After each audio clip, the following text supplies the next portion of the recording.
Undertale came out about a year ago. Now that the hype has blown over, I think I can definitely say that it's one of my favorite indie games. It did a really good job of being fresh, while still feeling very familiar. But how did it do this? One of the main ways that Undertale achieves this is through subversion. But what is subversion? Subversion is a process of making you think something will happen, and then using that against you. Let's say you're watching an action movie.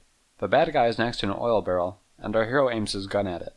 The hero shoots the barrel, and oil slowly spills out of the barrel. This is a subversion.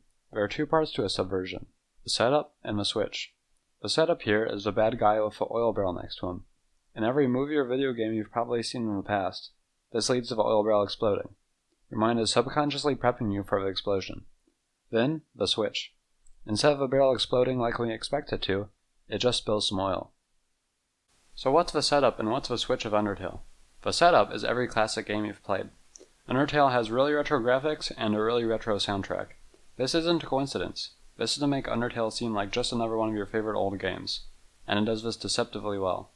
From the intro of the game to the menus, Undertale is meant to feel like an old game you found in your basement. Undertale's switch is through its characters. Many of the main characters seem like the ones you'd see in older games, but we quickly learn that this couldn't be farther from the truth. Interestingly enough, the main characters of Undertale are presented completely symmetrically.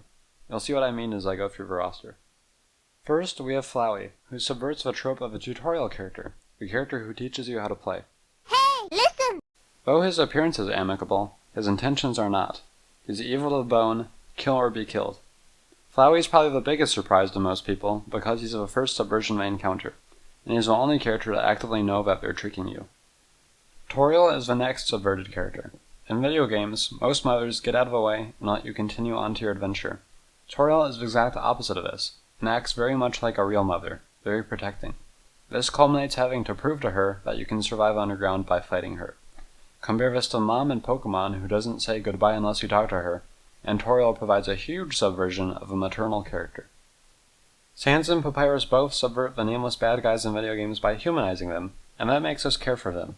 Sans is a huge departure from the terrifying monster in the woods that we think we see. When we meet him, he's actually wisecracking and hilarious. His brother, Papyrus, wants to be a high-up member of the Royal Guard, but ends up being one of Frisk's closest friends. There's something more to Sans, though, and we'll talk about that later. Next is Undine, who is similar to Sans and Papyrus's humanizations. She is probably the closest to what she's subverting among all the characters. She's the head of Royal Guard and doesn't pull any punches, and is very determined to capture Frisk. However, much like Sans and Papyrus, she grows to appreciate Frisk over time, and becomes another friend. Alphys is a subversion of a Professor character. She joins the ranks of Professor Oak and Dr. Andonauts, but she's different. Unlike the other professors who shut themselves in, she has social anxiety.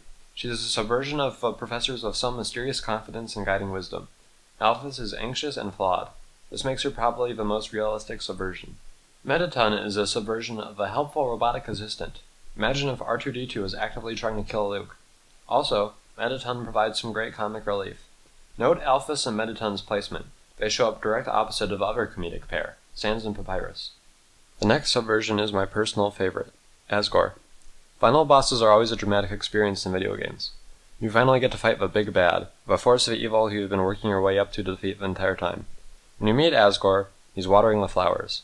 He's soft-spoken and generally nice, but you both know that you have to fight. Right before the battle begins, he says how it was nice to meet you. I think Asgore is the game's most subverted character. Let's compare him to Ganon, another trident-wielding monster. The two may look similar in design, but they couldn't be more different. And we also see that Asgore is on the exact opposite side of Torial. How fitting. Finally, Azrael. Azrael is a retrospective of all the subversions that we've encountered up to this point. He's a reflection of all that we've traveled through in the past, and as you can see, he's on the opposite side of his other form. He shows that everyone has some good in them. One more special note on a character we've already talked about. Sans is actually a subversion of a subversion. His first subversion is a switch from Scary Woods monster to wisecracking skeleton pal. His second, we get hints of throughout the game, but finally in the Judgment Room, we learn his second subversion is that he's actually the watchful guardian of Underground. The characters are just the tip of the iceberg for how Undertale subverts your childhood video games. There are a lot more examples of how Undertale does this, but I don't want to make a 5-hour long video. Undertale is a version of your favorite games as a kid, making it really effective. When you feel nostalgia for Undertale, it's rooted in other games you've played. Thank you for watching. Please like to help me in my videos if you enjoyed this, and subscribe if you never want to miss another episode.